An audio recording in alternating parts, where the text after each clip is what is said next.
श्रीराम भाई मैंने श्रीयुक्त आमर लोकप्रिय प्रधानमंत्री श्रीयुक्त नरेंद्र मोदी तांकर तत्वावधान आज आमर जो 508 गोटी रेलवे स्टेशन को अमृत रेलवे स्टेशन भाव में परिगणना कर भितर आमर बारिपदा स्टेशन भी सामिल अच्छी सीधा सड़क देखिपे आपने तार आज स्टोन इनागुरेशन हबार अच्छी बारिपदा रेलवे स्टेशन प्राणंगरे तो देखु किपर भाव में साजसज्जा होती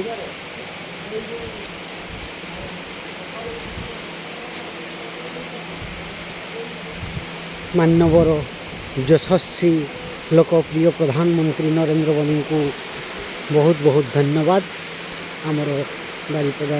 एभली एक छोट स्टेशन को आज अमृत स्टेशन भाव में अमृत